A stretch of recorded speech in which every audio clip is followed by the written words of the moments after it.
अच्छा कौन सा आराम से पढ़ो। कहाँ तक पहुँच गए थे हम लोग? Mirror formula. ठीक है, कुछ थोड़ी देर के लिए बेसिक से चीज़ें पढ़ते हैं, ठीक है, और थोड़ी देर वेट करो। देखो अब सबसे पहले हम सुनो क्या बेटा, सुनो। अब सबसे पहले पढ़ते हैं हम ऑप्टिक्स। ठीक है, पहले ये बताओ यहाँ तक आ रहा है ना, दिख रही है एनसीटी, दिख रहा है ना? अरे बढ़िया दिख रहा है। सही है, बस आराम से पढ़ो। ठीक है, सुनो तो ध्यान दो। ऑप्टिक्स क्या होता है? ऑप्टिक्स बोलते हैं स्टडी ऑफ लाइट को। ठीक है, जितनी हम लाइट के बारे में स्टडी करते हैं सबको किस में कंसीडर करते हैं?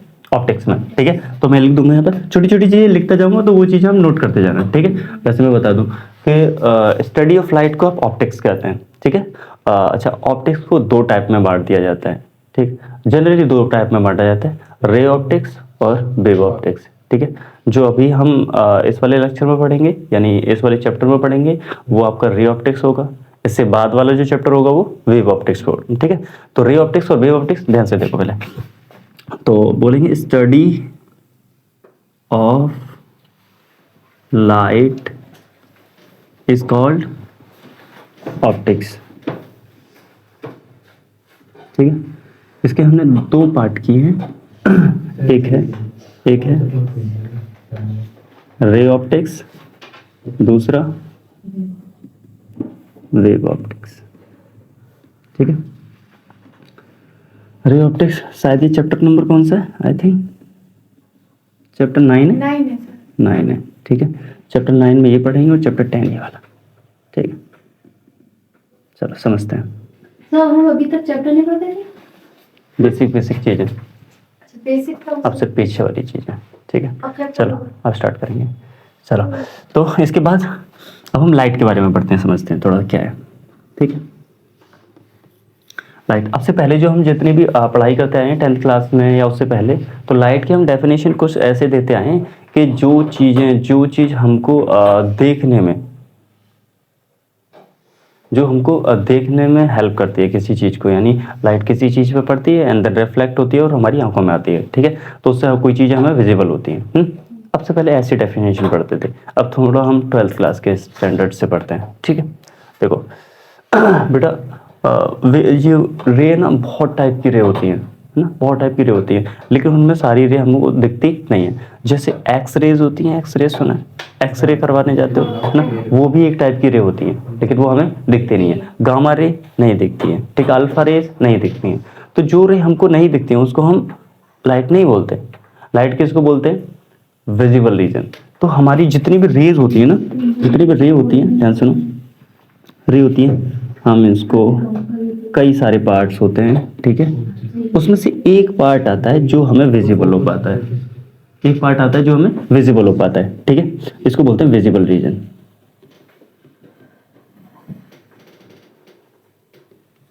ठीक है, तो इस पूरे स्पेक्ट्रम में, यानी ये जो पूरा ये बना हुआ है, यहाँ से अलग अलग टाइप की रेज है। ठीक, यहाँ में अगर मैं यहाँ लिख दूं गामा रे,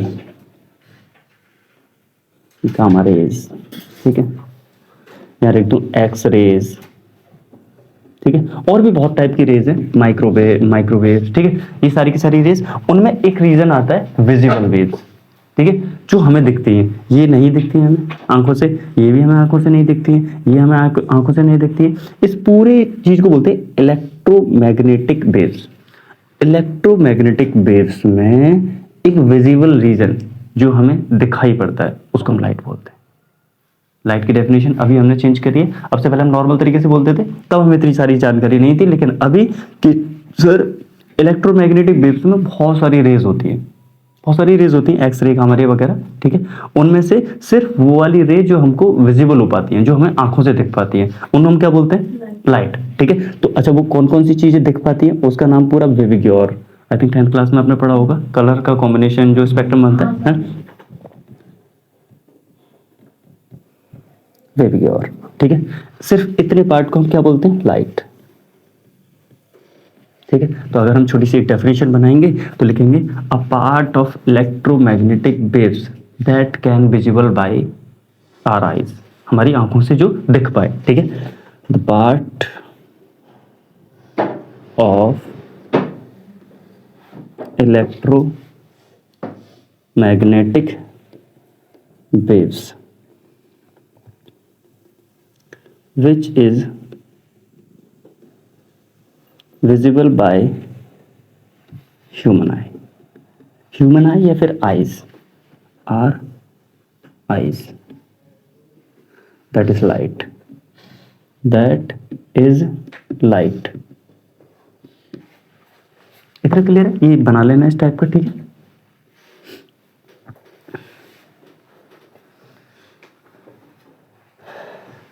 एक काम करो, ये नोट करोगे तुम, नोट मत करो, ठीक है। नोट करने का ऑप्शन होगा, बस अभी फिलहाल समझते जाओ तुम। नोट करने में टाइम ज़्यादा खर्च कर देंगे, हम चाह रहे हैं जल्दी से सारी चीज़ें जल्दी कवर हो जाए, ठीक है। तो नोट मत करो, बस समझते जाओ। जो चीज़ समझ में ना आए वो पूछ सकते हो, ठीक है, बट एक तरफ से समझते जाओ, ठीक है। अब लाइट हो गया। लाइट हमने क्या बताया कि इलेक्ट्रोमैग्नेटिक वेव्स में वो पार्ट जो हमें विजिबल हो पाता है, क्या बोल देते हैं उसको? लाइट बोल देते हैं, ठीक है, लाइट बोल देते हैं। अच्छा, एक और बात सुनना कि बेटा जब वेव्स होती हैं तो वेव की ना कोई वेव लेंथ भी होती है, वेव की वेव लेंथ भी होती है। वेव लेंथ को हम वेव्स वाले चैप्टर में अच्छे से पढ़ेंगे, लेकिन फिलहाल ये समझो कि जब हम इधर से इधर चल रहे हैं ना, इधर से इधर चल रहे हैं, तो वेव लेंथ लगातार बढ़ रही है, वेव लेंथ लगातार बढ़ रही है, ठीक है। अच्छा, कुछ चीजें बताऊं, जैसे डिस्टेंस को मेजर करने के लिए बहुत सारी चीजें यूज करते हो बेटा, मीटर में भी मेजर करते हो डिस्टेंस को, है ना। फिर और छोटी चीजें आती हैं, सेंटीमीटर, फिर मिलीमीटर, फिर माइक्रोन, है ना, फिर नैनोमीटर, एक और होता है बेटा एंगस्ट्रॉम, ठीक है। नैनोमीटर होता है 10 की पावर -9 के टर्म्स में, माइक्रो होता है 10 की पावर -6 में, ठीक है। मिली 10 की पावर -3, ये 10 की पावर -2, तो एंगस्ट्रॉम होता है 10 की पावर -10 में। एंगस्ट्रॉम कितना होता है? 10 की पावर -10, यानी बहुत छोटा यूनिट है। यूनिट कितना है?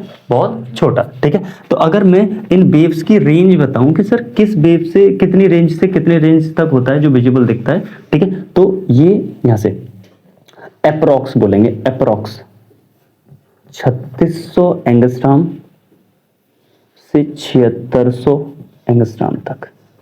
मतलब सर, अच्छा कोई बोले सर 3500 वाला नहीं आएगा, 3500 वाला भी आ जाएगा। मतलब ये सिर्फ अप्रॉक्स वैल्यू है, क्या है? Approx value. तो लेमडा की वैल्यू कहां से कहां तक रिलाई करती है सर? 3600 एंगस्ट्रॉम से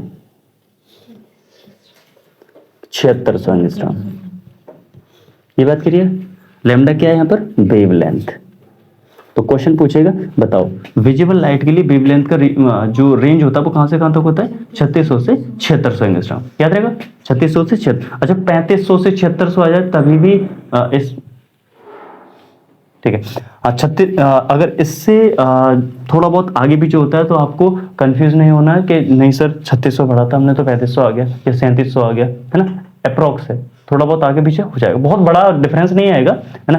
500 आगे पीछे नहीं होगा, 100 सवा 100 अगर इधर उधर होता है तो उससे ज्यादा कोई इंपैक्ट नहीं आएगा, ठीक है। ठीक है, वेवलेंथ यहाँ तक क्लियर है? इतनी चीजें क्लियर है? हटाओ इसको, ठीक है। दोबारा देख लो, ऑप्टिक्स क्या है? स्टडी ऑफ लाइट को ऑप्टिक्स बोलते हैं, ठीक है। दो पार्ट में बांटा गया है, रे ऑप्टिक्स और वेव ऑप्टिक्स, ठीक है। अच्छा, लाइट क्या है? लाइट क्या है? लाइट क्या है? इलेक्ट्रोमैग्नेटिक वेव्स का वो पार्ट जो विजिबल है, जो हमारी आंखों से दिख पाता है, हम उसको क्या बोल देते हैं? लाइट बोल देते हैं, ठीक है। ऐसे एक्सरे को तो लाइट नहीं बोलते, ठीक है, क्योंकि एक्सरे हमको विजिबल नहीं हो पाता है, ठीक है। अच्छा, कितने कलर्स में वो दिखते हैं? ऐसे तो बहुत सारे कलर होते हैं, लेकिन हम जनरली उनको 7 कलर बोल देते हैं, विवग्योर, ठीक है।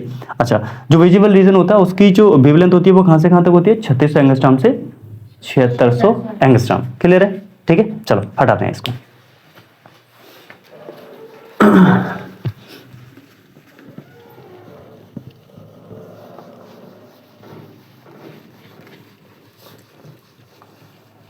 आगे देखते हैं। अब एक टर्म आती है, छोटी छोटी टर्म्स पढ़ते जाते हैं, ठीक है, उसके बाद धीरे धीरे चैप्टर्स को बढ़ाएंगे, ठीक है। एक टर्म आती है सर रे। अब रे क्या है? रे तो हम मैथ में पढ़ते हैं। रे क्या है? रे है बेटा, अगर रोशनी यहां से, लाइट यहां से इधर जा रही है तो इसको दिखाने का तरीका। रे क्या है? रे is the path of light. रे, अगर लाइट इधर से गई है तो फिर ये रे जा रही है, लाइट इधर से गई है तो रे इधर जा रही है, ठीक है। तो रे क्या है? पाथ ऑफ लाइट, या फिर ऐसे बोल सकते हैं कि रिप्रेजेंटेशन ऑफ लाइट। लाइट को किस तरीके से रिप्रेजेंट करें, कैसे जा रही है, कैसे दिखाएं? ऐसे ही तो दिखाएंगे, कुछ एरो लगा के, ठीक है। तो क्या बोलते हैं इसको? Representation of light. इसी को क्या बोल देते हैं? रे। दिखाएंगे कैसे? दिखाएंगे सर ऐसे दिखा देंगे कि सर ए पॉइंट है और बी पॉइंट है, ए से बी की तरफ रोशनी जा रही है इस तरीके से, इसको क्या बोल देते हैं? रे। क्लियर है? अच्छा, एक वर्ड आता है बीम। अब बीम क्या होता है? अगर बहुत सारी रे एक साथ जा रही हैं, बहुत सारी रे एक साथ जा रही हैं, उनको बीम बोल देते हैं। सिंगल जा रही है तो रे, बहुत सारी जा रही हैं तो बीम। ठीक है, तो लिखेंगे many number of rays together is called beam. ठीक है, अगर एक साथ बहुत सारी रे जा रही है, 1 2 3 4, अकेले को रे बोलेंगे तो सबको मिला के क्या बोलते हैं? इसको बीम। ये बात क्लियर है? क्लियर है? थोड़ा थोड़ा आगे बढ़े, चलो आगे देखो। इसके बाद रे हो गया, बीम हो गया, हम धीरे धीरे अब पढ़ते हैं, रिफ्लेक्शन की तरफ बढ़ते हैं। ठीक है, चलो reflection.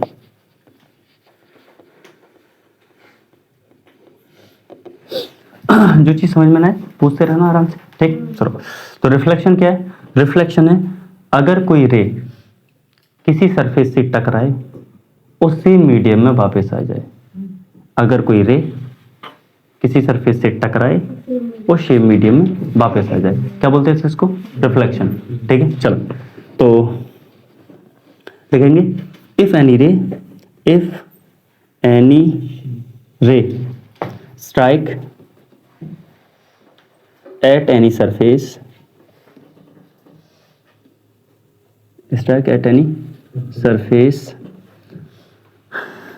if any ray strike at any surface and bounce back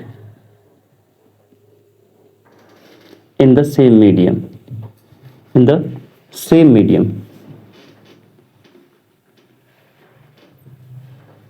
is called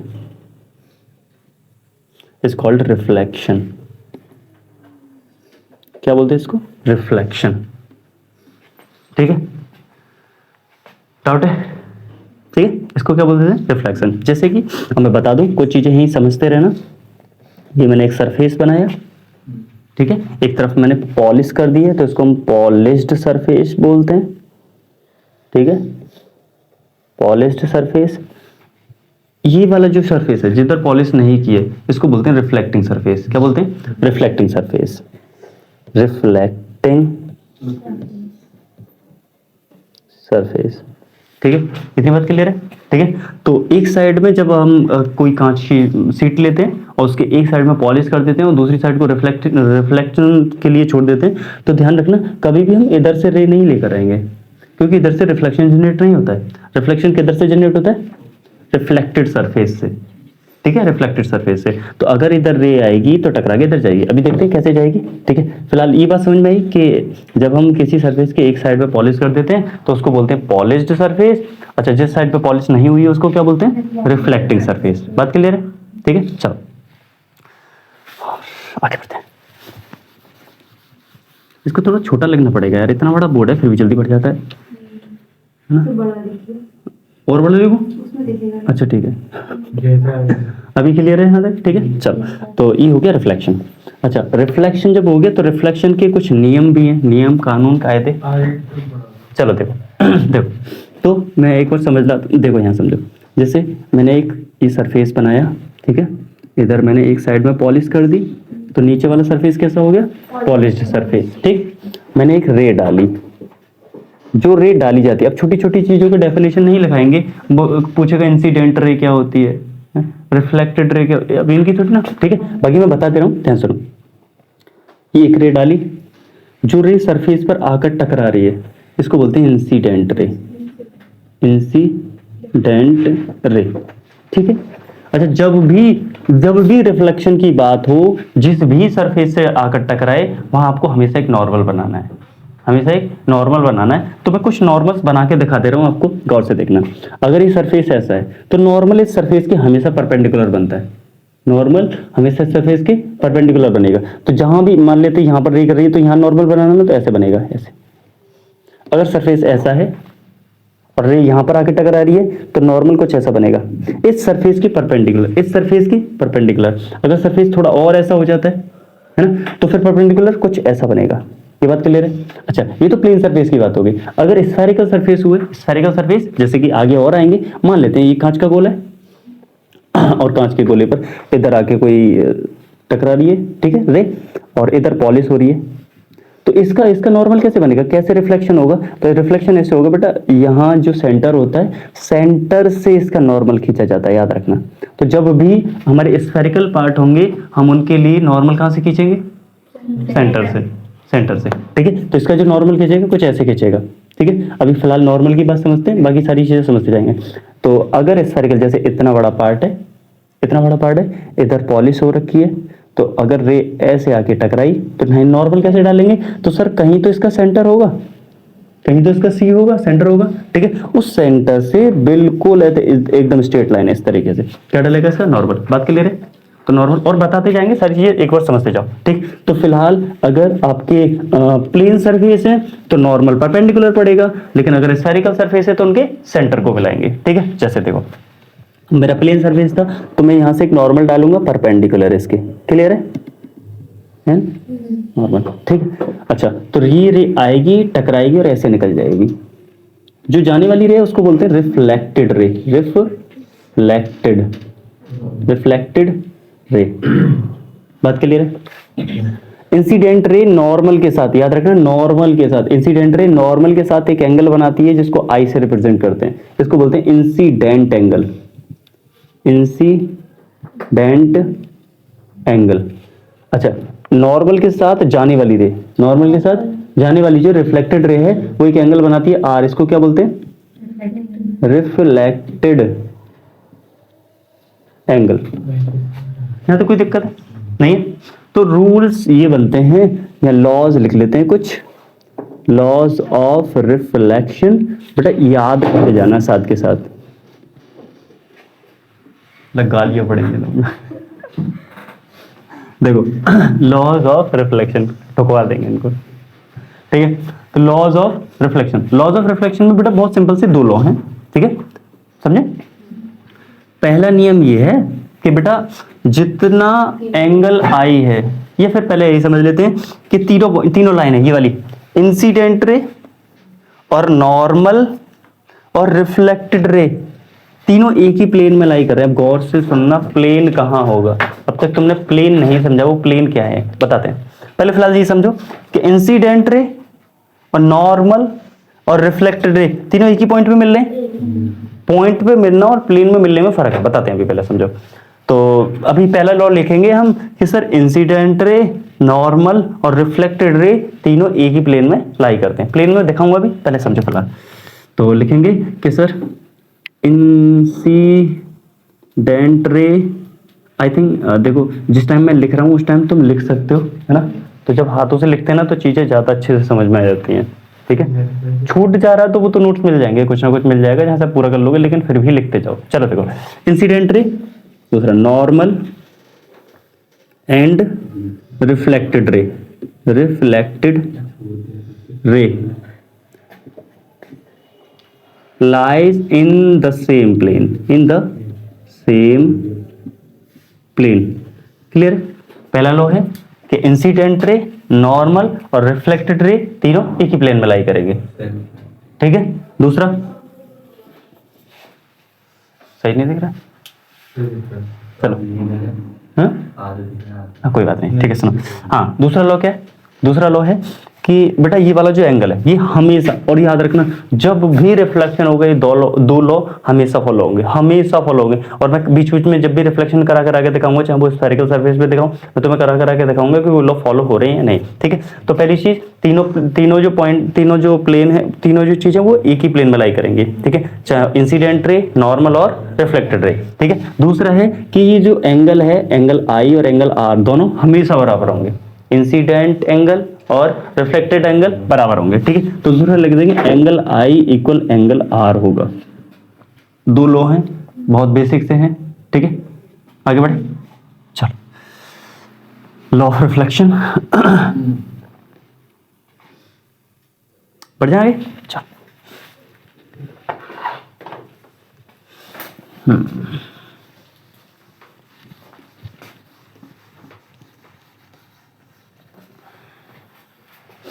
अब थोड़ी थोड़ी ना इमेज फॉर्मेशन करने की कोशिश करते हैं, ठीक है, इमेज बनाने की कोशिश करते हैं, ध्यान से सुनो। तो अब पहले इमेज के बारे में थोड़ा समझ तो लें। इमेज क्या होती है, ध्यान से सुनो। जब किसी ऑब्जेक्ट से रे निकल कर आए, ठीक है, जब किसी ऑब्जेक्ट से रे निकल कर आए और वो रे रिफ्लेक्शन के बाद रियल में मीट करें, है ना, चाहे मीट करें, चाहे मीट करती हुई दिखाई दें, उसको बोलते हैं इमेज। जिस जगह पर करती हैं उस जगह को क्या बोलते हैं, इमेज, जहां पर बनती है, ठीक है। सुनो ध्यान से, मान लेते हैं ये कोई ऑब्जेक्ट है, यहाँ से कुछ रेज निकली, यहाँ एक मैंने कांच लगा दिया, यहाँ एक रेज, यहाँ क्या है, एक ऑब्जेक्ट है, ठीक है, यहाँ मैंने कांच लगाया, ठीक। अब यहाँ से रे निकलेंगी और ये रे यहाँ जाएंगी और इसके अंदर, रियल में तो अंदर नहीं जाएंगी रे, कांच के अंदर रे चली जाएंगी इसमें, पर क्योंकि पीछे तो पॉलिश हो रखी है तो कांच के अंदर रे तो नहीं जाएंगी। तो जब कांच के अंदर रियल में नहीं जाएंगी तो वर्चुअली जाएंगी रेज। फिर तो ये वाला जो ऑब्जेक्ट है, ये वाला ऑब्जेक्ट, इसकी इमेज कहीं यहाँ बनेगी, इसके अंदर, है ना, ये बनेगी, ठीक है। तो इसी को क्या बोल देते हैं, इमेज बोल देते हैं। सिंपल सी एक डेफिनेशन लिखें, इफ टू और मोर raise meet at any point, huh? That point meet, क्या लिखा है, if two or more rays meet at any point or appear to meet, या तो सच में मिल जाए या मिलने की मतलब सच में ना मिले, झूठे को मिले, ठीक है। तो इसको बोलते हैं appear to meet, is called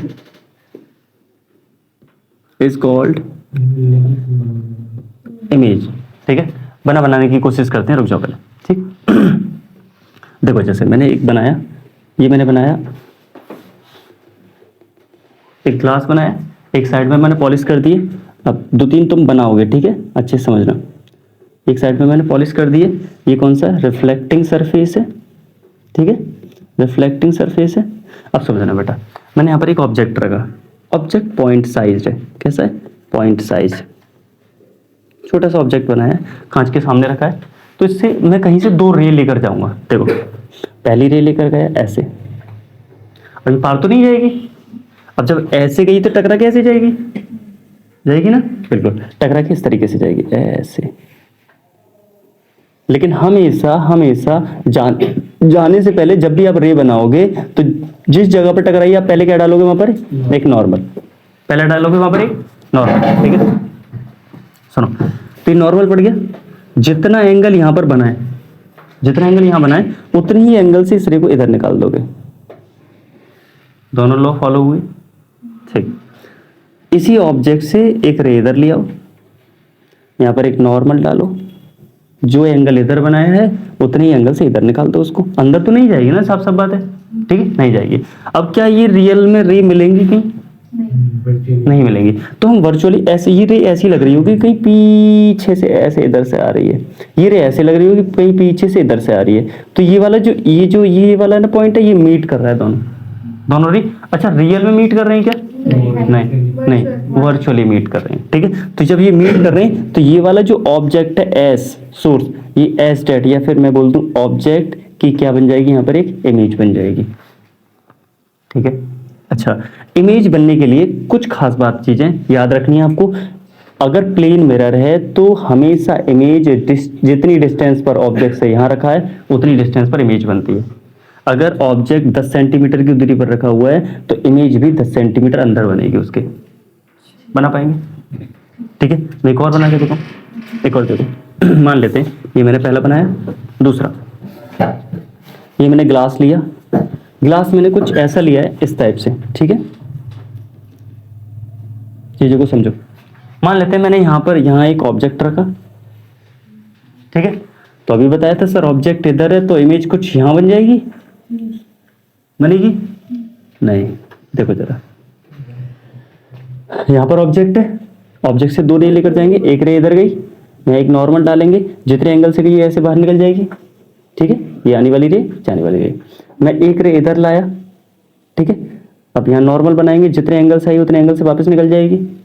ये रियल में कहीं इधर मीट होंगी, ऐसे तो मीट करेंगे। याद रखना कि अगर प्लेन ऐसे है, यहाँ ऑब्जेक्ट है, तो इसकी बिल्कुल परपेंडिकुलर अपोजिट साइड में ऐसे घुमा दिया, तब यहाँ की यहाँ नहीं बनेगी, तब यहाँ की यहाँ बनेगी, फिर इसके परपेंडिकुलर साइड में बनेगी हमेशा। नहीं समझे? अगर मैंने इस प्लेन को ऐसे रखा और यहाँ मैंने ऑब्जेक्ट रखा, तो इमेज यहाँ बन रही है। मैंने इस प्लेन को ऐसे घुमा दिया, तब अगर ऑब्जेक्ट यहाँ रखा हुआ तो इमेज यहाँ नहीं बनेगी। ऑब्जेक्ट जैसे रखा हुआ उस प्लेन के परपेंडिकुलर बनती है इस तरीके से, है ना, तो यहाँ नहीं बनेगी, अब यहाँ बन जाएगी। और ऐसे घुमा दिया तो इसकी यहाँ बनेगी, फिर बात क्लियर है? ठीक है, तो इमेज कुछ इस साइड में बन जाएगी, ये ऑब्जेक्ट हो जाएगा, ये इमेज हो जाएगी। अभी थोड़ी क्लियर है? जितनी डिस्टेंस यहाँ से यहाँ तक होगी उतनी ही डिस्टेंस यहाँ से यहाँ तक होगी। एक तुम बना दोगे, ट्राई करें? चलो दूसरी ये बन गई, तीसरा ट्राई करो जरा। मान लेते हैं पॉलिश सरफेस है, मैंने यहाँ रखा ऑब्जेक्ट को, ठीक है, कांच ऊपर है, याद रखना, ठीक है, कांच से थोड़ा नीचे रखा है मैंने इसको। ट्राई करें जरा। हम्म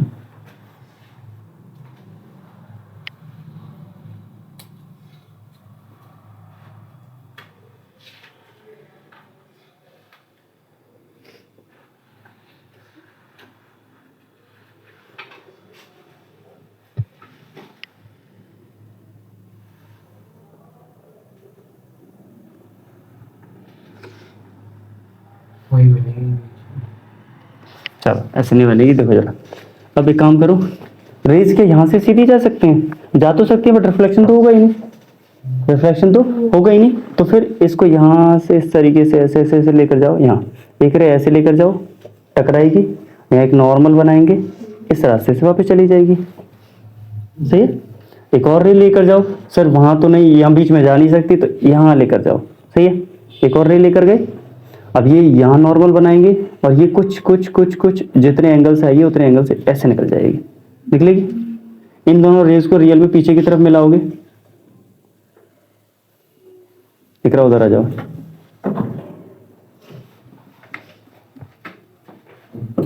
ठीक है, इस जगह पर कहीं मिल जाएगी, यानी रियल में यहाँ ऑब्जेक्ट तो इसके सरफेस के ऐसे ही परपेंडिकुलर ही बनेगी इमेज, है ना। ठीक है यार, थोड़ा बहुत हो गया होगा, टेढ़ी मेढ़ी बननी है, ठीक है, ज़्यादा हो गई है तो थोड़ा और छोटा कर लो, वो तो हमारे हाथ में है ना।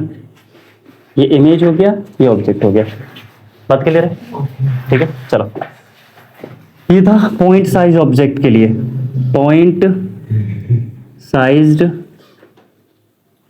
ऑब्जेक्ट्स के लिए, बात क्लियर है? ठीक है, अब हम आते हैं एक्सटेंडेड ऑब्जेक्ट। ये वो वाला समझ में नहीं आया, ना समझ में आया वो वाला? ठीक है, नहीं आया, चलो एक आध और बनाते हैं, रुक जाओ, एक आध और बनाते हैं। अगर मैंने जैसे अब इसको साइड करते हैं, या मैंने इस तरीके से एक सरफेस लिया, ठीक है, मैंने यहाँ एक ऑब्जेक्ट लिया, ठीक, तो जब कांच में देख रहे होगे, थोड़ा सा अपना कॉमन सेंस भी लगाया करो, जब कांच में देख रहे होगे तो वहीं तो दिख रहा होगा, यहीं तो दिखेगा, ऐसे तो दिखेगा, है? तो जब आप इमेज भी बनाओगे तो कहीं ना कहीं हमारे जो झुकाव है वो उसी डायरेक्शन में होना चाहिए कि कैसे भी हम उसको वहां लेकर पहुंचा दें। ठीक है, कहाँ रखें? यहाँ हरामपुर इधर से देखो जरा,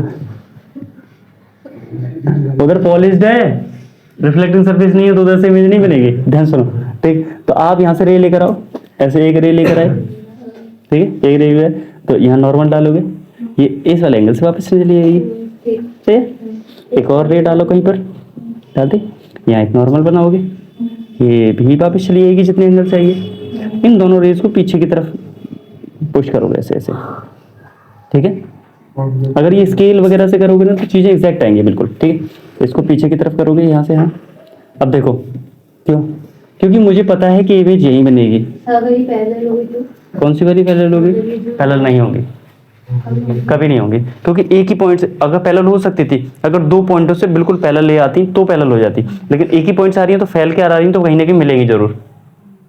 ठीक है, चलो देखो अपने स्केल से बना के देखना। चलो देखो, तो ये वाला पीछे की तरफ मिलाओगे और ये हम यहाँ मिला देंगे। हाँ। अभी भी दूर मिल गई है क्या?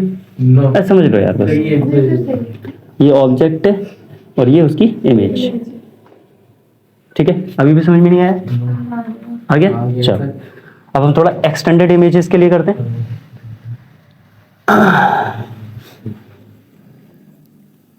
Extended objects. ठीक है, एक्सटेंडेड ऑब्जेक्ट कैसे होंगे? जैसे मैंने एक ये सरफेस लिया और मैंने ऐसे एक एरो खड़ा किया इसके सामने। अभी से बस पॉइंट साइज, उसका ना हाथ था ना पैर था। ठीक है, तो याद रखना, अब से पहले हमने वो सारी चीज़ें बनाई तो उनसे हमने एक चीज़ सीखी, क्या?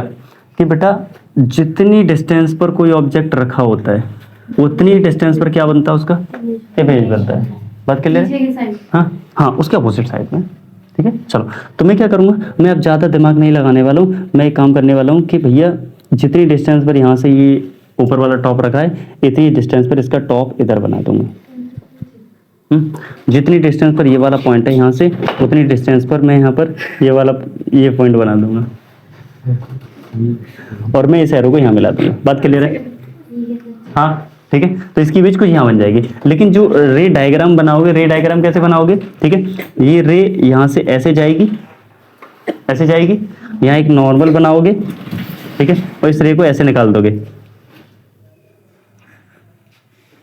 ये रे ऐसे जाएगी, नॉर्मल डाला, इसको पीछे निकाल दोगे, लेकिन इसको पीछे की तरफ पुश करोगे यहाँ से ऐसे ऐसे डॉट डॉट डॉट डॉट करके ऐसे। अब लेकिन हमारा मेन मकसद क्या होना चाहिए? इस रे को यहीं मिलाना। ठीक है, हमें पता है यहीं बनेगा। ठीक है, चलो एक और डाल दो यहाँ से ऐसे, इस सरफेस पे ऐसे। अब ये टकराएगी, जितने एंगल से टकराएगी उतने एंगल से वापस चली आएगी। ठीक है, इसको अगेन पीछे की तरफ पुश कर दो, तो ये दोबारा से यहाँ मिला दो इसको। एक तरफ इधर मिलाई, ये तो नीचे वाले पार्ट के लिए मिलाया है, ऊपर वाले पार्ट के लिए इधर मिलाओगे, यहाँ लेकर जाओगे रे, नॉर्मल डालोगे, ऐसे निकाल दोगे, इसको पीछे की तरफ पुश करके यहाँ। ठीक है, एक और डालोगे यहाँ पर, ठीक, एक और डालोगे, यहाँ नॉर्मल बनाओगे, इधर लेकर जाओगे, इसको पीछे की तरफ पुश कर दोगे इस जगह पर। इसका जाएगा रे डायग्राम। अभी नहीं आया? मैं बनाता हूँ। ठीक है, रे डायग्राम। चलो पहले इनको हटा देता हूँ तब बनाता हूँ। चलो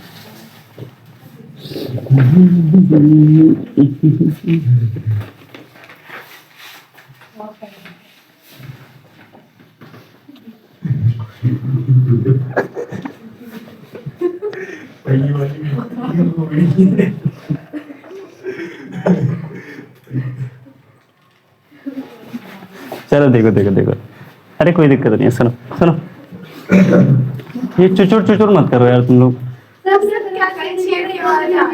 चलो देखो, उसमें कुर्र मुर्र कर रहे हो। सुनो ध्यान से, बस शांत रहो। तो ये आपका सरफेस है। ठीक है, इधर हमने पॉलिश कर दिए, इधर रिफ्लेक्टिंग सरफेस है। मैंने इतना बड़ा कोई ऑब्जेक्ट बनाया, अच्छी समझ रहे। ठीक है, तो कुछ चीजें मुझे क्या पता है कि मुझे ये पता है कि इसका कहाँ पर इमेज बनने वाली है। ठीक, तो मैं इसको डॉटेड करके पहले ही जितनी डिस्टेंस पर ये टॉप है यहाँ से उतनी डिस्टेंस पर इसका टॉप यहाँ बना दूंगा। सही है, जितनी डिस्टेंस पर इसका बॉटम है ना, उतनी डिस्टेंस पर यहाँ से बॉटम बना दूंगा इसका यहाँ, और इस रे को ऐसे बना दूंगा। ठीक है, तो ये दिखेगा तो कुछ ऐसा, कांच के अंदर ऐसे ही तो दिखेगा, ऐसे दिखेगा। अब इसका रे डायग्राम तो बनाना है, वो पूछेगा कैसे बनाया, हमने तो अलग तरीके से बना दिया है। ठीक है, तो हम फिर कुछ तो बताएंगे भैया कैसे कैसे बनाया, तो हम बताएंगे कि साहब जी एक रे लेकर गए थे ऐसे। ठीक है, एक नॉर्मल डाल दिया यहाँ पर। ठीक है, जितने एंगल से आई थी रे उतने एंगल से वापस कर दी। सही है, चलो एक और रे लेकर आए, फिर एक नॉर्मल डाला, जितने एंगल से आई थी उतने एंगल से वापस कर दी। इन दोनों रेस को पीछे की तरफ मिलाया। तो वैसे मिल तो कहीं और सकती थी, अब क्योंकि हमें पता है सारी चीजें, है ना, तो हम कहाँ मिलाएंगे इनको? इस वाली जगह पर। सही है, एक साइड हो गई।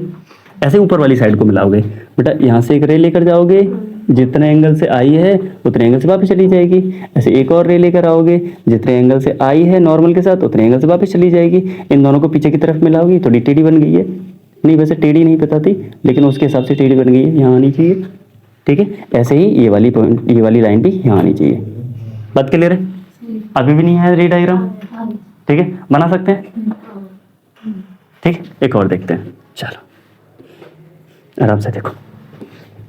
अच्छा, मैंने ना इस कांच को ऐसे रखा, उधर बना दूं, वहाँ ज़्यादा बेटर रहेगा। सुनो, ये पॉलिश्ड ऐसे रखा, इसको मैंने अब की बार ऐसे रख दिया, ठीक, ऐसे रखा। अब जरा ट्राई करें कैसे बनेगा। ऐसे ही बनेगा ऑब्जेक्ट। बताओ, ऐसे ही बनेगा? ऐसे नहीं, ऐसे नहीं बेटा, देखो गौर से देखो, जितनी डिस्टेंस पर ये वाला टॉप है यहाँ से, उतनी डिस्टेंस पर इसका टॉप बनाएंगे। जितनी डिस्टेंस पर इसका बॉटम है, उतनी डिस्टेंस पर इसका बॉटम बनाएंगे। ठीक है, चाहे एक्स है चाहे एक्स जो भी है, दिमाग खराब मत करो, आते बहुत मार दूंगा। ठीक है, बात समझ में आई? कुछ कुछ ऐसा दिखेगा। है? ये चीज अब बड़ी हो गई है। चलो ठीक है, सुनो सुनो, तो इतनी बात क्लियर है, इसको हटा दो यहाँ से। चलो बात ठीक है। अब हम बनाएंगे रे डायग्राम। अब रे डायग्राम बनाएंगे तो रे डायग्राम कैसे बनाएंगे, यहाँ से एक रे लेकर जाओ, जितने एंगल से आई उस एंगल से निकाल दो, एक और रे लेकर जाओ, सेम एंगल से वापस कर दो, इनको दोनों को मिला। अब ये ध्यान रखना है कि मिलाना ऐसे ही है जैसे यहाँ मिले, इसको ऐसे ही मिलाना है। ये थोड़ी टेढ़ी हो गई है, इसको ऐसे कर दो जैसे कि यहाँ मिल जाए। ठीक है, यहाँ मिल जाए, ये हो गया एक पॉइंट। ऐसे ऊपर वाले के लिए एक रे ऐसे लेकर जाओ, रे ऐसे लेकर जाओ, नॉर्मल ऐसे निकाल दो, इसको पीछे मिला दो, ऐसे एक और लेकर जाओ, ऐसे निकाल दो, इसको फिर पीछे मिला दो। ठीक है, रे डायग्राम बना दोगे? डाउट है बीबी?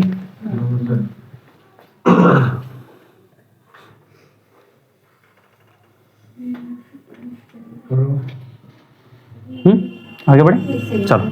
सर ये मतलब जो मीट होगी इसकी यहाँ आगे तो यहाँ पीछे मीट करा तो रहे हैं, बार बार पीछे की तरफ मीट ही तो करा रहे हैं इनको पीछे की तरफ। ऑब्जेक्ट से जितना डिस्टेंस है वही मीट होगी।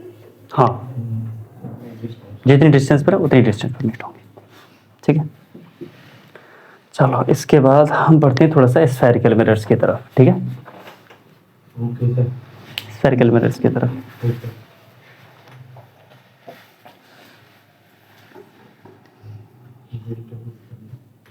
यहाँ भी नहीं छोड़ूंगा, बता रहा हूँ। चलो भाई आगे देखते हैं। ठीक है, नेक्स्ट आते हैं स्फेरिकल मिरर्स की तरफ। ठीक है, ओके सर,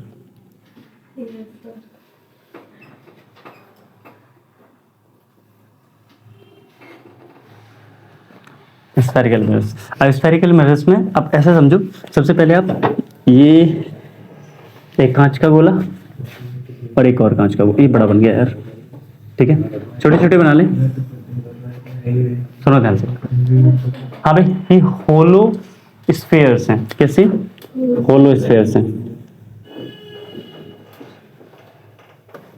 होलो स्फेयर्स हैं। ठीक है, और होलो स्फेयर्स में हमने क्या किया है, एक में अंदर साइड में पॉलिश किए, एक में बाहर साइड। ठीक है, एक में अंदर साइड में पॉलिश किए ऐसे ऐसे,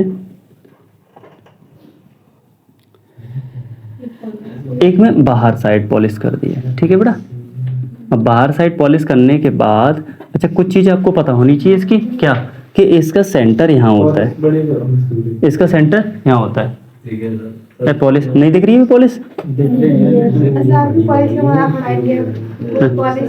पॉलिश बाहर निकल गई है।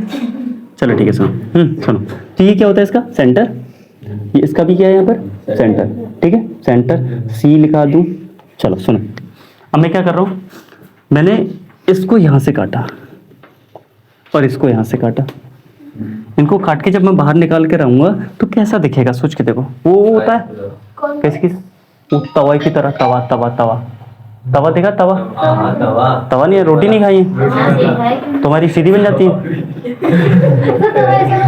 अरे देखो देखो, सोच के देखो, एक स्फीयर है, एक स्फीयर है, बड़ा सा स्फीयर, उसका एक टकला काट दो तो वो जो निकल के आएगा है ना, वो निकल के आएगा ऐसे ही तो आएगा कुछ कुछ। हाँ? सुनो, थाली जैसा, ठीक है, हाँ कढ़ाई जैसा। ठीक है, सुनो अब सुनो सुनो, ये वाला जो पार्ट होगा कुछ ऐसा होगा, इस साइड में अंदर साइड में पॉलिश हो रहा होगा। अच्छा, ये वाला जो पार्ट निकल के आएगा कुछ ऐसा निकल के आएगा, लेकिन इसके आउटसाइड पे पॉलिश हो रहा होगा। ठीक है, यहाँ तक कोई डाउट है? नहीं है बेटा, सुनना, क्योंकि ये अंदर वाला जो है वो पॉलिश्ड सरफेस है, कॉन्वेक्स है, कॉनकेव। रुक जाओ, पॉलिश्ड सरफेस है, और ये बाहर वाला इसका पॉलिश्ड है, ठीक है। ये अंदर वाला रिफ्लेक्टिंग सरफेस है, ये बाहर वाला रिफ्लेक्टिंग सरफेस है, ठीक है। अब सुनना, अगर रिफ्लेक्शन अंदर साइड से, देखो क्योंकि अंदर वाली साइड जो है वो रिफ्लेक्टिंग सरफेस है, तो रिफ्लेक्शन जो होगा वो अंदर वाली साइड से होगा, बाहर वाली साइड से रिफ्लेक्शन नहीं होगा, ठीक है। तो जब रिफ्लेक्शन अंदर वाली साइड से होता है तो बेटा इस गड्ढे से को ना केव बोलते हैं। केव का मतलब होता है गुफा, ठीक है। तो केव का मतलब गुफा। तो ऐसे याद रख लेना कि जब रिफ्लेक्शन केव के अंदर से हो, यानी गुफा के अंदर से, यानी गड्ढे से हो ना, या गहरी जगह से हो, ठीक है, तब उसको क्या बोल देंगे, कॉनकेव। तो इसका नाम क्या हो जाएगा, कॉनकेव मिरर, कॉनकेव मिरर, ठीक है। अच्छा, जब रिफ्लेक्शन बाहर वाली साइड से हो, बैक वाली साइड से हो, या टकली वाली साइड से हो, जो भी समझो, ठीक है, तो इसको क्या बोल देंगे, कॉनवेक्स, ठीक है। बैक्स कहाँ लगाते हैं, सर पे, सर बैक्स लगाते बाल उड़ गए, चलो ठीक है तो अब ये कौन सा सरफेस है, रिफ्लेक्टिंग सरफेस। अगर बाहर वाला तो फिर वो कॉन्वेक्स है, ठीक है। सुनो, इतनी बातें क्लियर है। अब तुम्हें कुछ टर्म्स तैयार करनी पड़ेंगी। ये बात क्लियर है ना कि कॉन्वेक्स है, कॉनकेव पहचान लेंगे कि रिफ्लेक्शन अगर अंदर से हो रहा है तो कॉनकेव है, रिफ्लेक्शन अगर बाहर साइड से हो रहा है तो वो कॉन्वेक्स है, ठीक है। अच्छा, मैं इनको हटा रहा हूँ और इनके साथ कुछ टर्म्स हैं कि बेटा सेंटर ऑफ कर्वेचर क्या होता है, ये क्या होता है, वो क्या होता है, तो सारी चीजें एक एक चीज करके समझते हैं। देखो बेटा, ये जो जब ये यहाँ से ये वाला जो पार्ट था, ये जो पार्ट था, सुना ध्यान से, ये जो पार्ट था तो इसका सेंटर यहाँ था, इस वाले पार्ट का सेंटर यहाँ था। तो जब वो कट के चला जाएगा तो सेंटर तो अभी भी उतनी डिस्टेंस पर ही होगा, मुड़ा ही हुआ उस हिसाब से वो, तो उसका सेंटर उतनी पार्ट पर होगा, ठीक। सुनो, तो इसके लिए, इस स्फीयर के लिए था ये सेंटर। ये जो टेढ़ा वाला पार्ट होता है ना, इसको क्या बोलते हैं, कर्व। कर्व टेढ़ा होता है, कर्व, इसीलिए इसका पूरा नाम हो जाता है कर्वेचर, है ना। कर्व स्ट्रेट होता है, एक होता है कर्व लाइन, ठीक है। तो ये कैसा थोड़ा सा कर्व है, इसीलिए इसको क्या बोलते हैं, कर्वेचर। और ये है इसका सेंटर, ठीक है। तो इसीलिए इसका नाम क्या देते थे, इसको सी से दिखाते हैं, इसको बोलते हैं सेंटर ऑफ, रुक जाओ थोड़ा सा, सेंटर ऑफ कर्वेचर, ठीक है। इसको क्या बोलते हैं, सेंटर ऑफ कर्वेचर, ठीक है। चलो और थोड़ा आगे, अगर मैं इस लाइन को यहां से यहां मिला दूं तो आपसे पहले ये रेडियस थी, रेडियस थी, ठीक है। इसको क्या बोल देंगे इसके लिए, रेडियस ऑफ कर्वेचर। साफ बना लूं यार, और वो मैं वो वाला बनाऊंगा, सुनो ध्यान से, ठीक है। ये सी, इसको मैंने सेंटर ऑफ कर्वेचर बोल दिया। यहां से यहां तक की डिस्टेंस को क्या बोलेंगे, रेडियस ऑफ कर्वेचर, ठीक है, लिख दूं कर्वेचर। अब सुनो, इसका जो तवे का जो बीच वाला पॉइंट होता है, एग्जैक्ट बीच वाला पॉइंट क्या बोलते हैं उसको, पोल। पी से रिप्रेजेंट करते हैं, इसको क्या बोल देते हैं, पोल, ठीक है। अच्छा, पोल बोल दिया। सर ये जो है ना, ये वाला जो पार्ट है, यहाँ से यहाँ तक की डिस्टेंस, यानी ऐसे जो तवा खुला हुआ होगा तो यहाँ से यहाँ तक क्या बोलते हैं, बिल्कुल, इसको अपर्चर भी बोल देते हैं, डायमीटर भी बोल देते हैं, डायमीटर ऑफ कर्वेचर। वहां से वहां तक की डिस्टेंस को, यहाँ से यहाँ तक की डिस्टेंस को, मतलब समझे, मतलब अगर मैं इस तरीके से बिल्कुल अपोजिट पॉइंट पे डाल दिया तो डायमीटर इस पे बन जाएगा उसका, बिल्कुल सेंटर से होकर जाएगा, ठीक है। तो डायमीटर ऑफ कर्वेचर भी बोल देते हैं इसको, ठीक है। अच्छा, और क्या बचा है इसमें, अब एक बचा है फोकस। तो फोकस ये बीच में पॉइंट आएगा, ठीक है। एग्जैक्ट पोल और सेंटर ऑफ कर्वेचर के बिल्कुल बीच में एक पॉइंट आएगा, इसको हम बोलेंगे फोकस, ठीक है। लेकिन डेफिनेशन में तुम्हें फोकस ऐसे नहीं बताना पड़ेगा कि ये नहीं बताओ, हाँ ठीक है बताएंगे, रुक जाओ। तो ये है फोकस, ठीक। फोकस बिल्कुल आधी डिस्टेंस पर होता है, इसके बिल्कुल आधी डिस्टेंस पर क्या होता है, focus.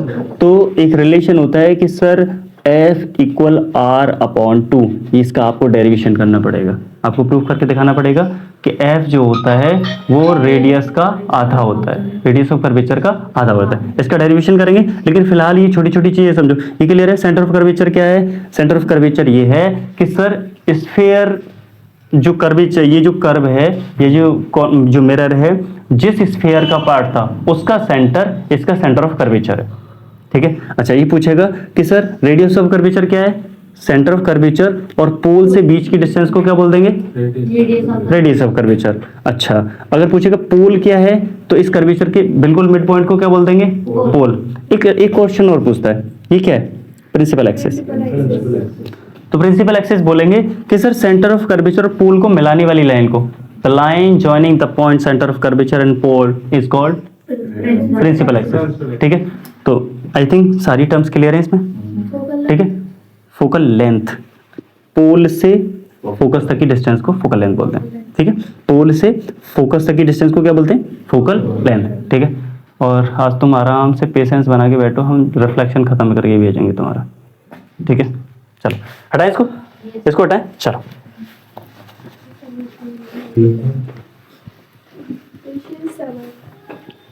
शब्र,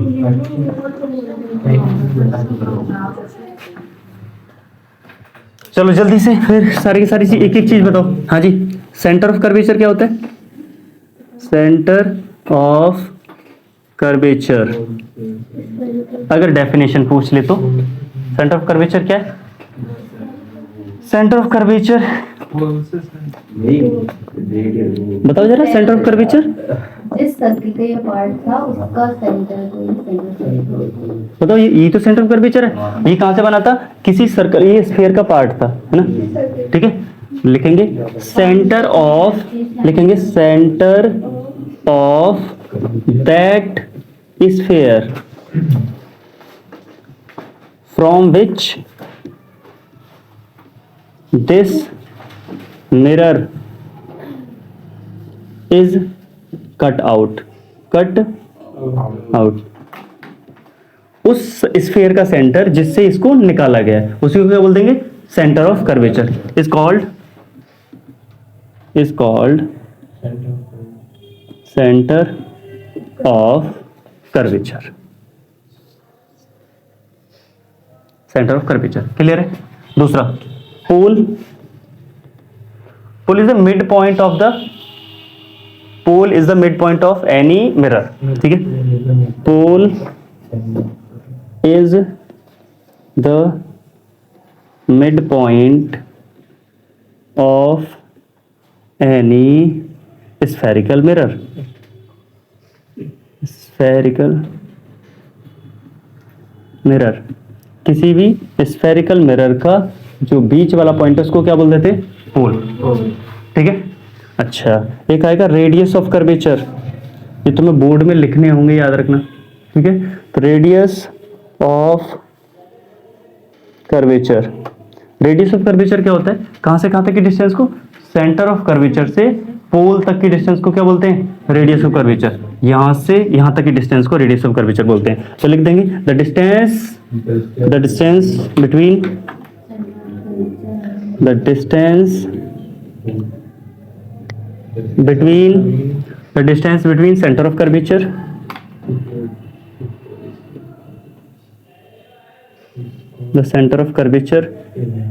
and pole is called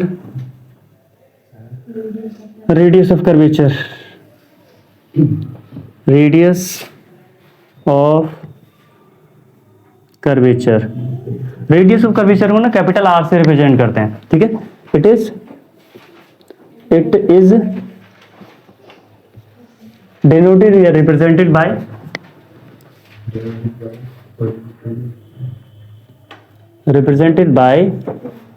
capital R. इसको किससे दिखाते हैं? कैपिटल आर से रिप्रेजेंट करते हैं। क्लियर है। ठीक है, को पोल को पी से रिप्रेजेंट करते हैं, इसमें भी लिख सकते हैं। इसको किससे दिखाते हैं? पी से दिखाते हैं। चलो, सेंटर ऑफ कर्वेचर को सी से दिखाते हैं। सही है। अच्छा, अब आती है बेटा फोकस की। फोकस,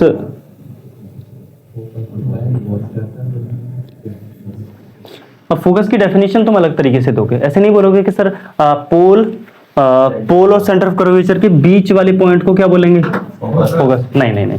ठीक है, तो फोकस से पहले ना एक डेफिनेशन ले लेते हैं, क्योंकि फिर फोकस को उसी से रिलेट करेंगे, वो है प्रिंसिपल एक्सिस। ठीक है, तो उससे पहले principal axis.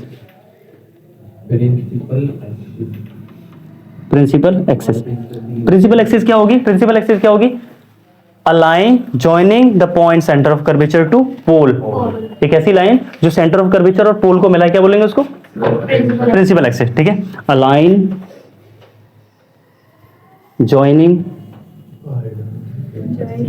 a line joining the center of curvature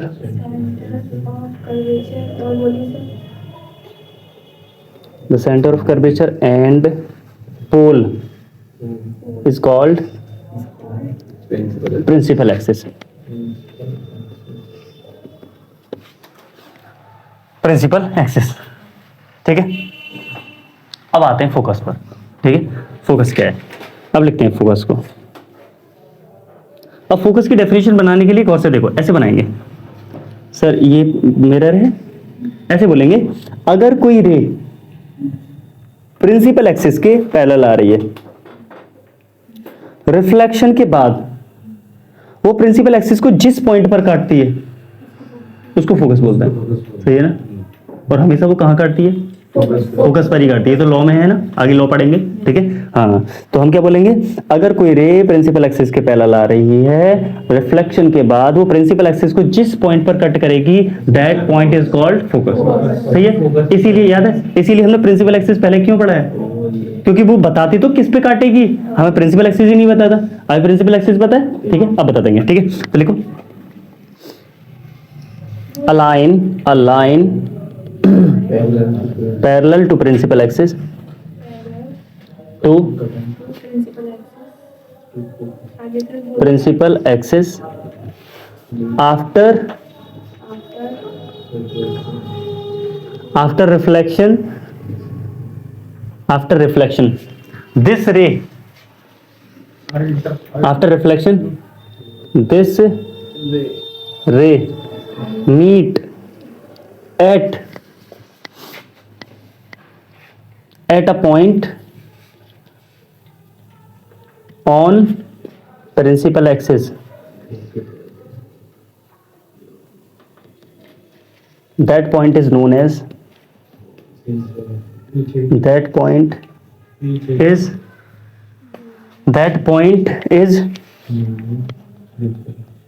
known as focus।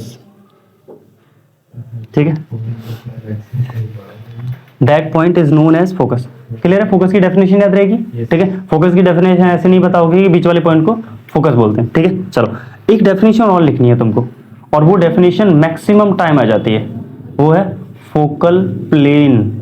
Focal length तो तुम्हें पता है ना, फोकल लेंथ तो क्या होगी, यहाँ से यहाँ तक की डिस्टेंस को बीच को फोकल लेंथ बोल देंगे। अब चाहो तो लिख भी सकते हो इस चीज को, है ना। फोकल लेंथ क्या है? The distance between the focus and pole is known as focal length. ठीक है, अब लिखो फोकल प्लेन, वो समझना है तुम्हें। ठीक है, हटा दो इसको।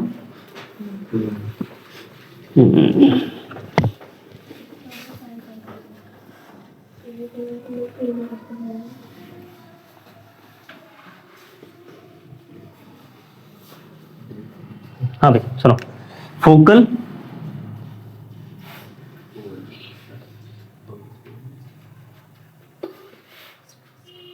अब फोकल प्लेन क्या होता है?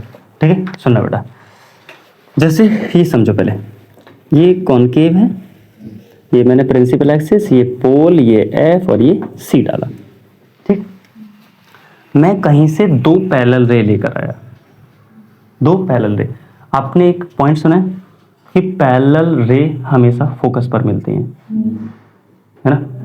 तो गौर से सुनना, अगर वो दोनों प्रिंसिपल एक्सिस के पैरेलल हैं तो फोकस पर ही मिलेंगी, है ना। लेकिन अगर वो प्रिंसिपल एक्सिस के पैरेलल नहीं है, आपस में तो पैरेलल थी, प्रिंसिपल एक्सिस के भी पैरेलल थी, तो फोकस पर ही मिलेंगी। लेकिन अगर वो प्रिंसिपल एक्सिस के पैरेलल नहीं है, आपस में पैरेलल है, ऐसे आपस में पैरेलल आ रही हैं, ऐसे आपस में पैरेलल आ रही हैं, तो ये तो पक्का नहीं है कि वो फोकस पर मिलेगी, लेकिन वो फोकस के एग्जैक्ट ऊपर या एग्जैक्ट नीचे मिलेगी। मतलब सर कहीं ऐसे मिलेंगी, कुछ कुछ कुछ कुछ ऐसे मिलेंगी, ऐसे गलत मिल गई, थोड़ी सी ऐसे मिलेगी यहाँ, यानी कुछ ऐसा लगेगा कि अगर मैं फोकस के बीच में से एक सीट डाल दूं, है ना, इसके परपेंडिकुलर एक सीट डाल दूं, काट के इसको सीट डाल दूं, तो वो जो पॉइंट एकदम सीट पर कहीं ना कहीं आएगा। नहीं आई समझ? इसी को, उस प्लेन को बोलते हैं focal plane.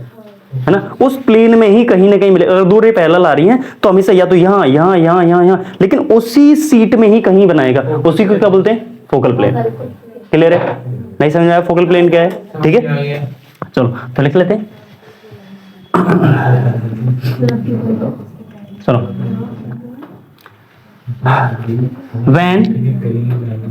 when two parallel lines, when two parallel rays, when two parallel rays, when two parallel rays after reflection, after reflection meets or appear to meet, or appear to meet, है ना, at focus or upside or downside, upside or downside the focus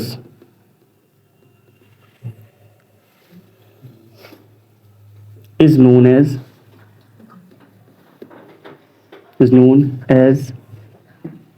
focal plane। Focal plane के लिए किस तरीके से बना देना, ठीक है। फोकस के नीचे मिलेगी, नीचे जाके। अगर नीचे से आगे तो ऊपर नहीं मिल जाएगी, नहीं पहले आगे ऊपर से बोला है। हाँ तो नीचे मिलेगी। हाँ अगर ऊपर से आ रही है तो देखो, वो तो मैंने ऊपर से बना के दिखाया था, मैं नीचे से डाल दूं दोनों को पैरेलल को ऊपर मिलेगी, है ना। तो वो तो देखो फोकस पे मिलेगी ऊपर के जाके। हाँ ऊपर देखो कहीं भी, हाँ मैं वही तो कह रहा हूँ। अगर जैसे मान लेते हैं ये प्रिंसिपल एक्सिस है, ये प्रिंसिपल एक्सिस है, और ये है वो तवा टाइप का, हाँ वो कॉनकेव या कॉन्वेक्स जो भी है, ठीक है। अगर इधर से आ रही है पैरेलल तो इधर आके मिलेंगी, इधर आ रही हैं तो इधर आके मिलेंगी, इधर से आ रही हैं तो ऊपर मिल जाएंगी, ठीक है। लेकिन वो मिलेंगी उसी जगह पर, है ना, फोकस के आसपास ही, ऊपर नीचे, ठीक है, इधर उधर, बिल्कुल बिल्कुल, ठीक है। चलो तो एक बना देना बेटा फिर फिगर इस टाइप से, दो पैरेलल लेकर आना ऐसे, इसको F बोल देना, इसको C बोल देना, और जानबूझ के ऐसी जगह मिलाने की कोशिश करना।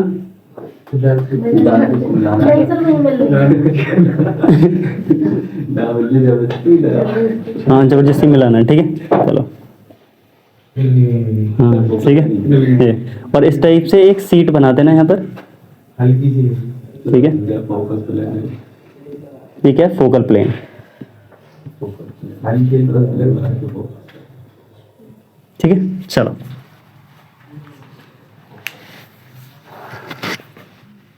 बढ़े आगे।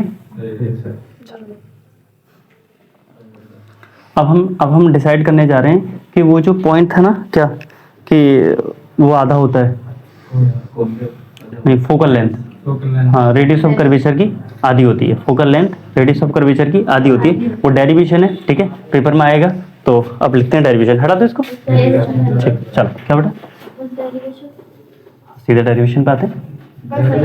अरे बस डेरिवेशन क्या होता है खत्म करवा के भेजेंगे, हटा दूं, चलो अभी तो स्टार्ट हुआ है। बैठो वाले काम।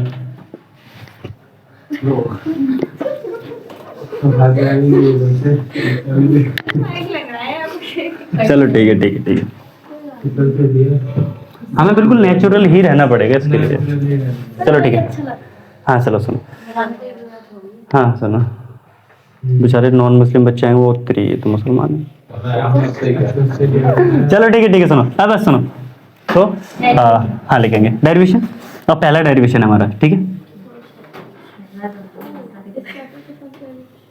Derivation number 1। अब सुनिए, हम प्रूफ क्या करने जा रहे हैं, हम प्रूफ करने जा रहे हैं कि F इक्वल R/2, ठीक है। तो पहले हम बनाएंगे कॉनकेव मिरर, ठीक है। यहाँ से हमने ये डाला पोल, फोकस और सेंटर ऑफ कर्वेचर, ठीक है। सही है जी। चलो बेटा देखो जरा, मैं एक पैरेलल रे लेकर आया यहाँ से ऐसे, ये पैरेलल रे है, सरफेस से टकराएगी, कहाँ से जाएगी, फोकस से जाएगी, ठीक है, फोकस से जाएगी। लेकिन बेटा अगर मैं इसमें नॉर्मल डालूं तो नॉर्मल तो कम था। नॉर्मल कहाँ से पड़ेगा इसमें, नॉर्मल कहाँ से पड़ेगा? अरे स्फेरिकल जो पार्ट हुआ करता था उसमें सेंटर ऑफ कर्वेचर से सेंटर से नॉर्मल पढ़ते थे, तो इसका नॉर्मल कहाँ से पड़ेगा? यहाँ से। तो मैं डॉट डॉट ऐसे, सही है, ये नॉर्मल हो गया। अच्छा, तो जितना एंगल थीटा बनाया इधर उतना ही एंगल थीटा बना के इधर फोकस, ठीक है? कोई डाउट है यहाँ तक? है? ठीक है, वेरी गुड। अब सुनो, एक काम आप करोगे कि यहाँ से इस वाली लाइन को डॉट, ऐसे सुनो, ऐसे लाइन खींच दोगे, ये इस वाले पॉइंट को कुछ बोल दो, इसको आप एन बोल दो, इसको आप एम बोल दो, ठीक है? एक चीज याद रखना कि एम जो है करीब करीब पी के ही बराबर में है। पी के बराबर एम को हमारी चॉइस होगी तो हम एन एम को पी भी बोल देंगे, क्योंकि वो इतनी पास है। देखो ऐसा है, ऐसा ही तो सरफेस है ना? तो यहाँ से ये बिल्कुल करीब करीब इसके सेंटर के पास ही होगा, पोल के पास ही होगा यहाँ से, ठीक है? ऐसे बीच वाला पॉइंट, ठीक? चलो, एम ये पॉइंट है, कुछ नहीं है, बस बीच में एक पॉइंट डाल दिया है, परपेंडिकुलर एक लाइन डाल दी है, ठीक? अच्छा, एक बात बताओ, तुमने छोटी क्लासों में, यानी आपसे पहले वाली क्लासों में ये तो पढ़ा है ना कि अगर दो लाइनें पैरेलल हैं, अगर दो लाइनें पैरेलल हैं और इस तरीके से एक ट्रांसवर्सल लाइन डाल दी यहाँ से, तो ये वाला एंगल इस वाले एंगल के बराबर हो जाता है, जानते हैं? ठीक है, तो गौर से देखो, अभी थोड़ी देर के लिए इसको भूल जाओ, इसको बीच वाली लाइन को, तो क्या मैं ये थीटा और थीटा मिलके दो थीटा हो जाएंगे, है ना? तो देखो ये वाली लाइन ऐसे ऐसे, ये देखो, ये दिख रही है लाइन, ये वाली ये दिख रही है ऐसे ऐसे ऐसे, यहाँ पर 2 थीटा है, तो यहाँ क्या होगा 2 थीटा। बात क्लियर है? हाँ जी, सही है। तो सर मैं ये वाले एंगल को 2 थीटा बोल दूं, बोल सकते हैं, बोल सकते हैं, ठीक। एक और चीज समझो, अब थोड़ी देर के लिए इसको भूल जाओ, अब इस वाले पे ध्यान दो, नॉर्मल वाले पे, ठीक है? तो ऐसे ऐसे ऐसे बन रहा है। अच्छा, नॉर्मल के इधर साइड में कितना एंगल है? थीटा। तो नॉर्मल के यहाँ पे कैसे कितना एंगल बनेगा? ये भी थीटा बनेगा। तो क्या मैं इसको थीटा बोल सकता हूँ? बोल सकते हैं ना? Very smart. चलो बेटा, आप थोड़ा थोड़ा काम करते हैं, हम ट्रिग्नोमेट्री पे आ जाते हैं। टेन थीटा जानते हो? टेन थीटा क्या होता है? रेशियो। टेन थीटा का रेशियो क्या होता है? टेन थीटा का रेशियो पूछ रहे हो? अरे पी पापा बेट दियोगे? हाँ बेटा। अच्छा वो है एच, वो है पाकिस्तान, वो तो वो है कौन सा है? हाँ वही बताओ रेशियो। टेन का रेशियो बताओ sir. P upon b. Tan का रेशियो क्या होता है? P upon b. तो मैं गौर से देखो, सुनो, मैं यहाँ इस वाले एंगल पे निकाल रहा हूँ टेन थीटा पे, तो मैं निकालूंगा ten theta equal P, perpendicular क्या होगा? सामने वाला, यानी एन एम, एम एन बोल दो ना, अपॉन टेन थीटा हो गया, टेन पी अपॉन बी होता है। बेस क्या है? यहाँ से यहाँ तक की डिस्टेंस, यहाँ से यहाँ तक की डिस्टेंस, तो सी से एम तक की डिस्टेंस, सी से एम तक की डिस्टेंस। बात क्लियर है यहाँ तक? ठीक है। अच्छा, एक और चीज समझो बेटा, सी से एम यहाँ लिख देना, सी एम जो है करीब करीब अप्रोक्स बराबर है सी पी के। सी से एम चेक करो या सी से पी चेक करो, बिल्कुल पास में ही है, तो सी एम की जगह सी पी ही लिख दूंगा, ठीक है? तो मैं लिख दूंगा tan theta equal m n upon c m की जगह सी पी लिख देंगे। सही है? ठीक है सर। सही है, वेरी गुड। एक डब्बे में डब्बे मत कर दूं अभी, हाँ कर देते हैं, चलो अब दूसरे वाले पे काम करते हैं, ठीक है? चलो इसको हटा दें, चलो रहने दो अभी। यहाँ देखो, अब की बार इस वाले पे, तो यहाँ टेन टू थीटा पे काम कर लें, टेन टू थीटा, तो टेन तो अगेन पी अपॉन बी ही होगा, तो इसके लिए पी क्या होगा? ये, और बेस होगा इतना, है ना? पी होगा ये और बेस होगा इतना। सर इसके लिए बेस इतना यहाँ से यहाँ तक था, क्योंकि यहाँ निकाल लेते हैं हम लोग, ठीक है? इसके लिए बेस यहाँ होगा, ये परपेंडिकुलर हो जाएगा sir m n upon base कितना हो जाएगा? एफ एम, या फिर से लिखोगे कि एफ एम को हम एफ पी बोलेंगे, एफ पी बोलेंगे, तो यहाँ लिख देंगे एफ एम जो है वो अप्रोक्स बराबर है एफ पी के, ठीक है? तो मैं लिख दूंगा tan two theta equal m n upon f f p. कोई डाउट है यहाँ तक? पक्का नहीं है ना? चलो एक बात समझते हैं बेटा, टेन जीरो की वैल्यू कितनी होती है? टेन जीरो की वैल्यू जीरो होती है, टेन जीरो की वैल्यू जीरो होती है। इसका मतलब गौर से सुनो बेटा, tan 0 की वैल्यू 0 होती है।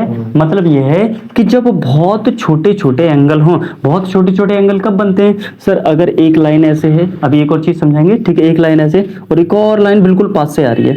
हमारी हमारी फिजिक्स में जितनी भी हम लाइनें पढ़ेंगे वो प्रिंसिपल एक्सिस के बिल्कुल पास पास लेकर आएंगे, है ना, बिल्कुल बस मिलनी नहीं है, थोड़ी सी दूर लेकर आएंगे, लेकिन एग्जैक्ट करीब करीब बिल्कुल पास में लेकर आएंगे। अच्छा, यहाँ से जो एंगल बनते हैं वो बहुत छोटा सा एंगल बनता है।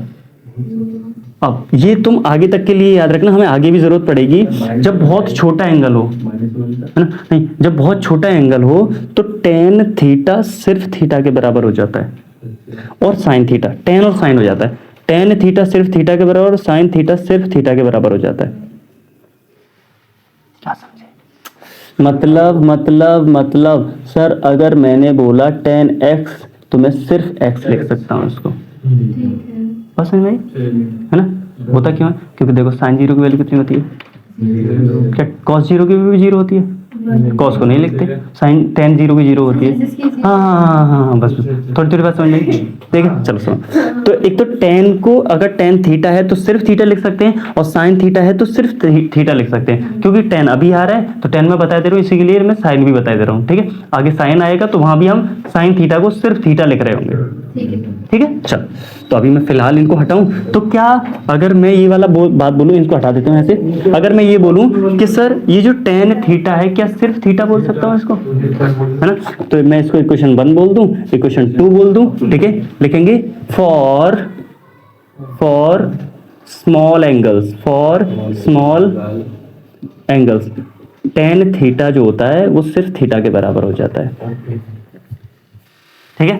तो लिखेंगे from equation 1 and 2, from equation 1 and 2। पहली और दूसरी इक्वेशन से देखेंगे बेटा यहाँ भी तो tan थीटा था, तो क्या मैं इसको सिर्फ थीटा के इक्वल में mn अपॉन cp लिख दूं, ठीक है। तो मैं लिख दूंगा theta equal mn upon cp, ठीक है। मैं इसको इक्वेशन नंबर 3 बोल दूं, थर्ड ऐसे। अब इस वाली को लेकर जाऊंगा, यहाँ tan 2 थीटा है तो क्या मैं tan छोड़ दूंगा 2 थीटा ही लिख दूंगा, सिर्फ नहीं लिख पाऊंगा, अरे बताया तो, और tan थीटा हो तो सिर्फ थीटा लिख सकते हैं, छोटा एंगल हो तो tan 2, ये हट जाता है, tan हट जाता है, सिंपल बात ये है यार। तो यहाँ लिख देंगे 2 theta equal mn upon fp। कोई डाउट है? कोई डाउट है ना? अच्छा गौर से देखो, यहाँ पर ये थीटा है, यहाँ 2 थीटा है, क्या मैं थीटा की वैल्यू यहाँ रख सकता हूँ? देखो जरा ऐसे 2 इंटू, मैं थीटा की जगह ये रख सकता हूँ, थीटा की जगह ये रख सकते हैं ना, अरे थीटा के इक्वल में ये रखा है, लिख सकते हैं। तो मैं लिख दूंगा m n upon c p equal m n upon f p. कोई दिक्कत है? नहीं है सर, m n से m n काट सकता हूँ, तो ये हो जाएगा 2 upon c p equal 1 upon f p. नहीं वो डिस्टेंस है बेटा, सी से पी, एफ से पी, पी थोड़ी ना कटेगा, अच्छा नहीं समझे, वो डिस्टेंस है ना। ये एम एन पूरी डिस्टेंस बराबर थी, इसलिए एम एन काट दिया, सही है। अब जरा चेक करके बताएं बेटा, सी से पी तक की डिस्टेंस को क्या बोलते हैं? सी से पी तक की डिस्टेंस को क्या बोलते हैं? रेडियस ऑफ कर्वेचर आर, है ना। एफ से पी तक की डिस्टेंस को क्या बोलते हैं? एफ से पी तक की डिस्टेंस को फोकल लेंथ, ठीक है। तो सर मैं सी पी की जगह रख दूंगा आर और एफ पी की जगह रख दूंगा एफ, सही है। तो मैं रखता हूं यहां पर, देखो जरा 2 अपॉन सी पी की जगह रखेंगे, सी पी की जगह r equal 1 upon f p की जगह रखेंगे एफ, इनको पलट लें तो ये हो जाएगा एफ, ये हो जाएगा आर अपॉन 2, यही तो है एफ इक्वल आर अपॉन 2, ठीक है। चलो नोट करो जल्दी से, आगे बढ़ते हैं, आगे बढ़े, नोट तो कर ही नहीं रहे। चलो बेटा ठीक है, आगे बढ़ते हैं। हाँ बात समझ में आ गई है ना, चलो ठीक है। सुनो हमने नोट नहीं करा है, अब नोट मत करो, बाद में करना। देखो एक बात बताओ, देखो क्या करना है तुमको, सब देख नहीं रहे हम लोग कैसे। हाँ तो मैं बाद में बता रहा हूँ ना, घर जाना, वीडियो को दोबारा से चलाना, हाँ डबल ये एड। गाने में तो कम से कम आधा घंटा लगेगा क्या वीडियो को। क्या करने में? वीडियो से काटने में आधा आपने घंटा बोल लगेगा। अरे नहीं कहेगा, चलो हटा दूं। मतलब मैं भी कर लेती हूँ, रुक जाएगी वो। लेने के लिए हाँ बस बस बस, ओए बस बस बस बस बस। हमारा पूरा लोग आधा घंटा नहीं आधा घंटा लगेगा। हाँ भाई आगे बढ़े, यस Yes, सर। sir. यहाँ तक क्लियर है? चलो चलो रुक जाओ। इसके बाद आते हैं रूल्स ऑफ इमेज फॉर्मेशन।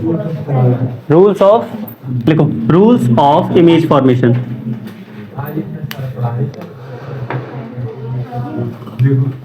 एक घंटा 16 मिनट कहाँ दिख रहा है? रूल्स ऑफ इमेज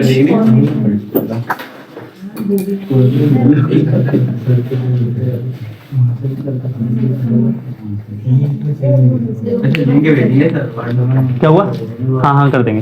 चलो पहले बताओ, आगे बढ़े। सर मेरे पास मीडिया फाइल से भेजिए ना। भैया मैं अपने चैनल पे मार दूँ। चलो ठीक है, सुनो रूल्स ऑफ इमेज फॉर्मेशन।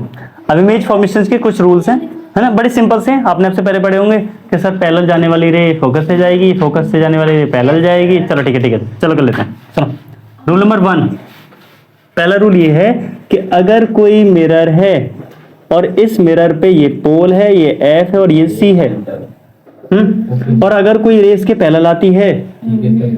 तो टकराने के बाद हमेशा कहां से जाएगी? फोकस से। रूल नंबर 1 लिखेंगे अभी बाद में थ्योरेटिकल, ठीक है। पहला ये है कि सर पैरेलल आने वाली रे फोकस से जाएगी।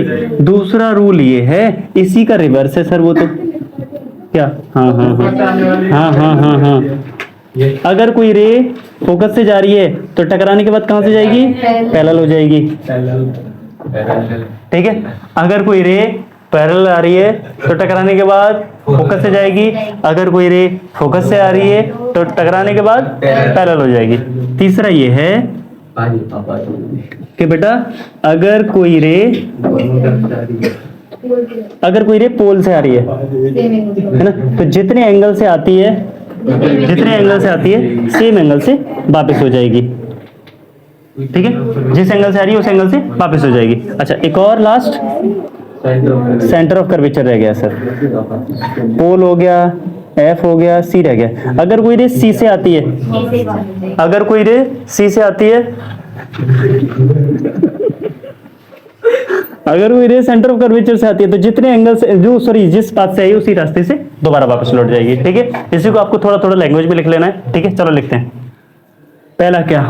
फोकस, हाँ। Two focus. when any ray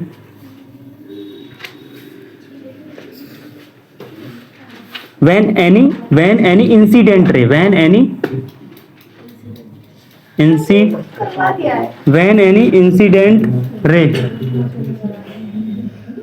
incident ray parallel to principal axis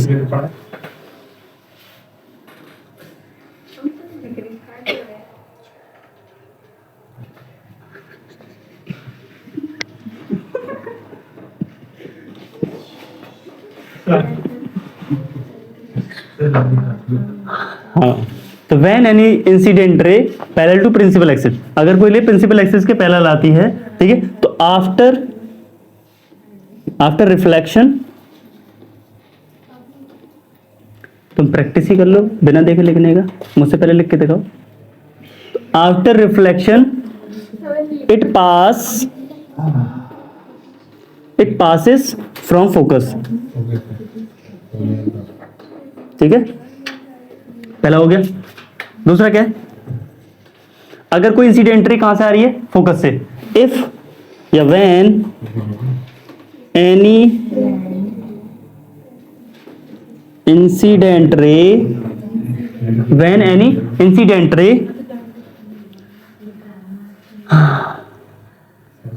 comes from focus after reflection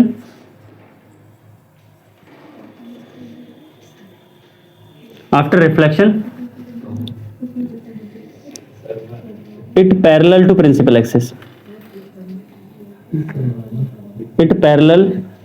to principal axis. ये क्या हो जाती है? प्रिंसिपल एक्सिस के पैरेलल हो जाती है।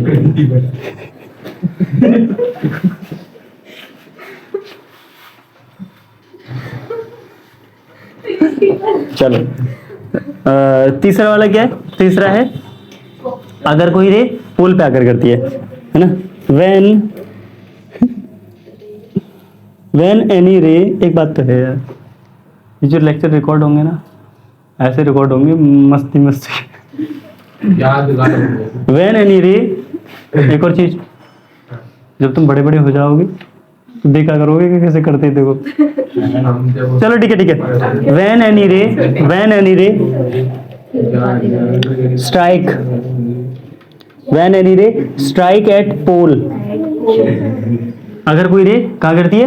पोल पर गिरती है, तो आफ्टर रिफ्लेक्शन,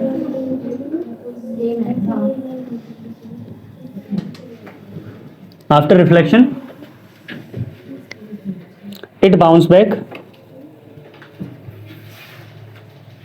या it back in the same medium, in the same medium with same angle.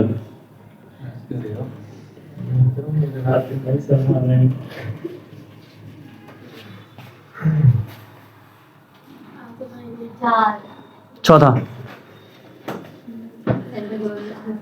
क्या है? अगर कोई रे कहां पर स्ट्राइक करती है? सेंटर ऑफ कर्वेचर पर। तो if any ray pass from centre of curvature, centre of curvature after reflection, after reflection it bounce back, it bounce back on the same path। ठीक है, चार हैं, चारों के चारों तुमको तैयार करने हैं। ठीक है, चलो इसके बाद आगे बढ़ते हैं। तो जब हमने इमेज फॉर्मेशन पढ़ ली है तो 6 के 6 इमेज फॉर्मेशन करते हैं, है ना। इमेज फॉर्मेशन पूछता है कि कहाँ ऑब्जेक्ट रखा तो कहाँ इमेज बनेगी, छोटी बनेगी बड़ी बनेगी। ठीक है, तो उससे पहले इमेज फॉर्मेशन से पहले हम थोड़ा कैरेक्टरिस्टिक्स पढ़ लेते हैं कि बेटा रियल इमेज कैसी होती है, वर्चुअल कैसी होती है, डिमिनिश्ड क्या होता है। ठीक है, चलो आज के लिए इतना ही बहुत है यार, कल करते हैं। ठीक है, कल करते हैं। चलो भाई ठीक है। आज के लिए